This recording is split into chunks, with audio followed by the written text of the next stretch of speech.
Hey, you're back.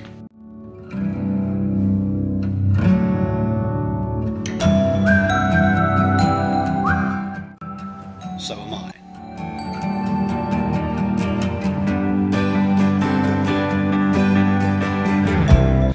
I've got an actual selfie stick now. You can't see it because it's in my hand, but for a selfie stick it looks nothing like me. I'm going to send it back. Anyway, Mason, today, and for you lot, I'm going to do a rear brake pad change on the bike. I know it's not out motorcycling and dirt roads and dust and mud and puddles, but hey, there might be somebody out there that wants to see how simple it is to change your rear brake pads. Alright, we're here. All you're going to need is 3 different size tools to get the brake pads out. There's one tool using those 3 tools. Alright Mason, God, get on with it. You're going to need a 6mm Allen key. That's going to undo that one. You're going to need an 8mm socket. That's to loosen off the bar that holds the brake pads in place. And you're going to need a 12mm socket. So yeah, let's just go ahead and undo this lot.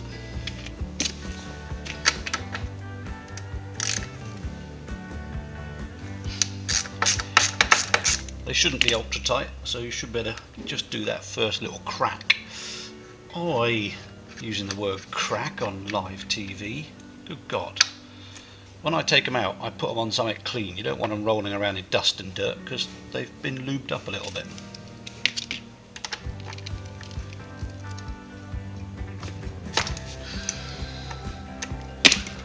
Get that bad boy out.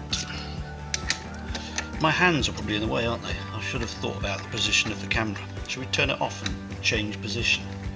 Oh, suits you, matron. No, let's just push you across. Oh, that sounded good. Not. My hand's still in the way. They probably are. I don't know where else to put it. I'm new to this game. I think I'll put you back.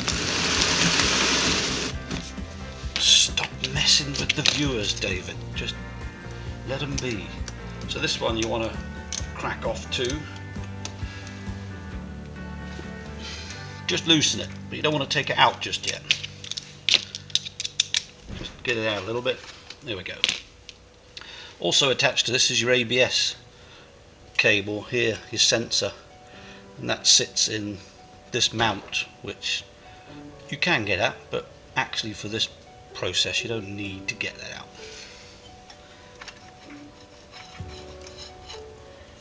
And also you're going to be left with, let me just lift this camera up. You see inside there, just behind, there's a little plate. It's a floating plate. That'll stay behind, so leave that there. Don't bother taking it out because you're going to need it when you put the new ones in.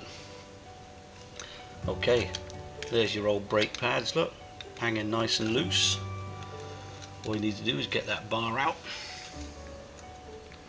He says, doing it by hand. See, if I had a clean bike it would come out nice and easy. Alright, I'll clean it one day.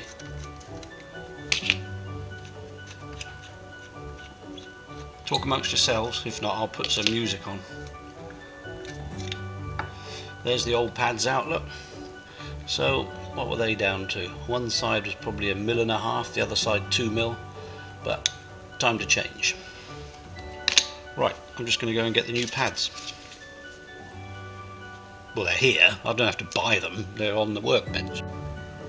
Right, it's also worth mentioning before I go and get those new brake pads off the bench, the little piston inside, it's really worth giving that a bit of a clean up. All inside here, just to keep it all nicely lubed. Once it's clean, you're going to need to push that back to make room for the new brake pads to slide in, because of course this has been pushed out based on the old brake pads, which are a lot thinner than the new ones. Oh, what a difference some lube makes. Alright, stop lowering the tone every 5 minutes, Mason. Seriously, look, give it a clean up. How much better does that look? And yes, before I dismounted all this, I got the power hose on Not too fast, just steady, and I just blasted most of the dirt off around here, because you can see the rest of the bike is still filthy bloody dirty. But I just wanted to get rid of all the loose debris before I started work on it. Right, for those of you that haven't gone to sleep yet watching me ponce around and change my rear brake pads on my Honda Africa Twin, there's the new ones. EBC, it's what everyone tends to use. Sintered brake pads. Just got to get them out the pack now. Ooh, new shoes. That's what they call them anyway. Is that right? New shoes, new boots. Or those new boots and new shoes. Anyway, look, let's just get on with it. I'm going to pop them up inside. We'll get the bar.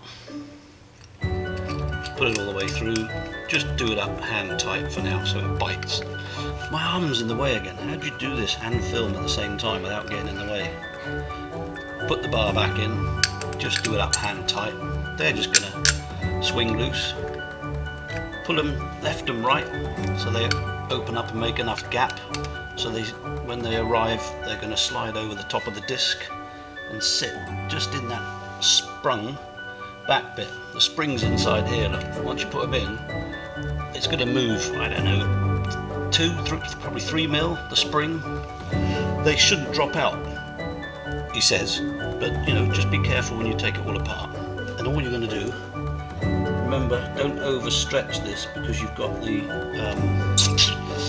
ABS cable running in there. That slides nicely over the disc. You need to off them up to the back. Make sure they sit in, not like that. There they go. They're sat in. They'll find their own place. You can see them sat nicely at the back there, look. And you can see that hole is not perfectly aligned, but when you put a bit of pressure on, that 2 or 3 mil that I was talking about a few seconds ago, just means you can get those bolts back in. Talking of which, let's get them back in.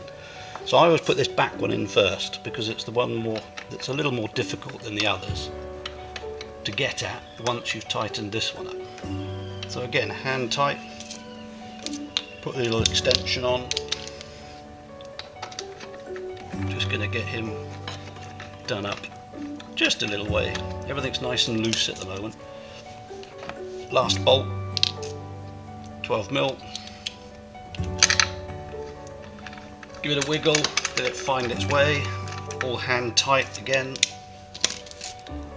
Just use this tool, do it up. So everything at the moment is all hand tight, back in place. Just give her a little bit of a spin, make sure nothing's catching. There you go, all you can hear is the chain running back and forth, back and forth. The chain is just running. That's all you're going to hear. So now we can do it all back up nice and tight. Well, when I say nice and tight, we're not going to over tighten it so much that we can't get them undone next time. Not that sort of tight, no. Actually, just change tools a minute. Put the bar back on. Just get this sent home. Well, I say sent home. Just done up so tight. Because we've done it up hand tight, most of them. This one's not all the way, so put that on there. Just take them all the way before we get the ratchet on. 12 mil. That stayed on there. Let's carry on with that. Okay, so we just do them up. Just give it a thumb forehand on there, just till you get them all the way around. He just goes in and give it a pinch up. Simple. How easy is this? You don't need to pay a garage to do it. Same on that. One little pull.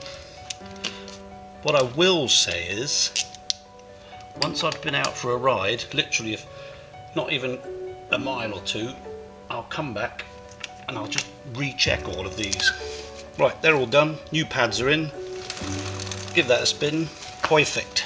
Because I pulled that piston in to allow room for the new brake pads, that piston needs to go back out again. So now he's spinning, and the mud's falling off. He's spinning. Put that brake down. It bites nicely. New brake pads. fitted to the Honda Africa Twin. And I did that all on my own, son. I did? Oh, I'm clever. I'm not that clever. I'm not really a mechanic. I've only watched other YouTubers doing it, and now you can watch me doing it. And if I forget, I can watch myself. Oh, that'd be weird. See ya. Hey, how you doing?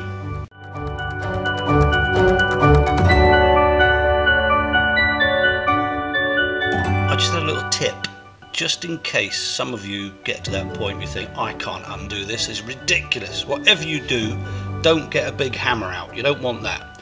All you need, because this is a short bar, just get yourself a ring spanner. Put the ring spanner on there. That gives you leverage. So now you've got more purchase on there, and you can give that an easy undo. Look at that. I did it up pretty tight earlier, but there's an example of how you can overcome the simplest of things of a really tight bolt. Just do it slow and steady. See ya.